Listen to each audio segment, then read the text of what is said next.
ഏറ്റവും കൂടുതൽ എനിക്ക് തോന്നുന്നു ബിഗ് ബോസിൽ ഏറ്റവും സുഹൃത്തുക്കളായി പോയത് ആദിലയും നൂറയാണ് അല്ലേ? എന്തൊരു കിടന്നിരിക്കണം, എന്റെ അച്ഛന്റെ കുത്തുകൾക്കൂടെ കത്തിച്ച് വെച്ചിരിക്കണം അല്ലേ? എല്ലാരും സുഹൃത്തുക്കളാണ്. ഏറ്റവും അടുത്ത സുഹൃത്ത് ആദിലയും നൂറയാണ്. പക്ഷേ ഈ ട്രസ്റ്റ് എന്ന് പറഞ്ഞ സാധനമുണ്ട്, അത് പോയാ നമ്മൾ കൊടുക്കുന്ന സ്നേഹം നമുക്ക് എനിക്ക് തിരിച്ച് പിന്നെ പെട്ടെന്ന് എന്താ പറയുക, ഞാൻ വിചാരിച്ചു ഞാൻ കൊടുത്ത സ്നേഹം എനിക്ക് തിരിച്ച് കിട്ടിയിട്ടില്ല എന്ന് എനിക്ക് പിന്നെ ഒരു സമയത്ത് മനസ്സിലായി.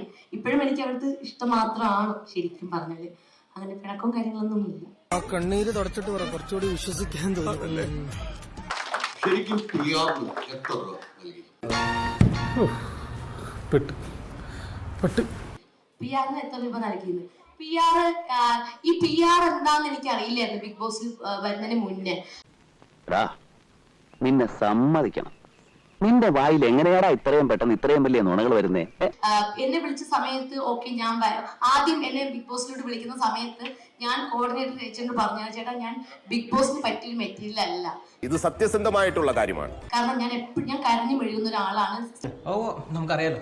പക്ഷെ ഞാൻ നിങ്ങളുടെ ഒരു മെറ്റീരിയൽ അല്ല എന്ന് പറഞ്ഞപ്പോ പുള്ളി പറഞ്ഞു, അയ്യോ അനുവിനെ പോലത്തെ ഒരാളെയാണ് വേണ്ടത്, നിന്നെ പോലെ ഒരാളെയാണ് എനിക്ക് ആവശ്യം, കാരണം കരയുന്ന ആളെയാണ് വേണ്ടതെന്ന് പറഞ്ഞു. കരയാൻ വേണ്ടിയിട്ടാണ് എന്നെ കൊണ്ടുപോകുന്നതെന്ന് ചോദിച്ചു.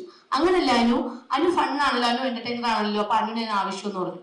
പണം എത്ര വേണമെങ്കിലും നിനക്ക് ഞാൻ തരാം, എനിക്ക് വേണ്ടത് നിന്നെയാണ്.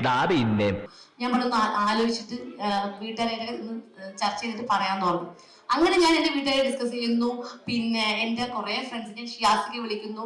എന്റെയോ ജീവിതം പോയി, സ്നേഹം കൊണ്ട് പറയാ, ഉള്ള ജീവനും കൊണ്ട് ഓടി രക്ഷപ്പെട്ടോ.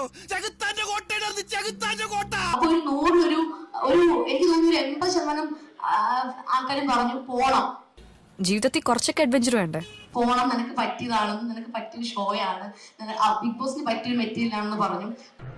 ഒരാളെ ഒരു അപകടത്തിലേക്ക് പറഞ്ഞുവിടുമ്പോ എന്തൊരു മനസമാധാനം എന്നറിയാമോ? അപ്പൊ എനിക്ക് ഭയങ്കര ആഗ്രഹമാണ് ബിഗ് ബോസിൽ പോകണമെന്നുള്ളത്. ഞാൻ വീട്ടിലോട് പറഞ്ഞിട്ടുണ്ട്, എന്തെങ്കിലും ഏതെങ്കിലും ഒരു സീസണിൽ ഞാൻ പോയിരിക്കും പറഞ്ഞിട്ടുണ്ടായിരുന്നു. അല്ലെങ്കിലും കാലന് വഴി തെറ്റില്ലടാ, അത് കൃത്യമായിട്ട് വരും കൊണ്ടുപോകാൻ. പിന്നെ കുറെ ആലോചിച്ചു, എന്റെ സമയമൊക്കെ ഞാൻ നോക്കി. എന്നാ പിന്നെ പേടിക്കണ്ട. നോക്കിയപ്പോ നല്ലതാന്ന് പറഞ്ഞു. നല്ല സമയം. തൽക്കാലം ഇത്രയും മതി, വരട്ടെ.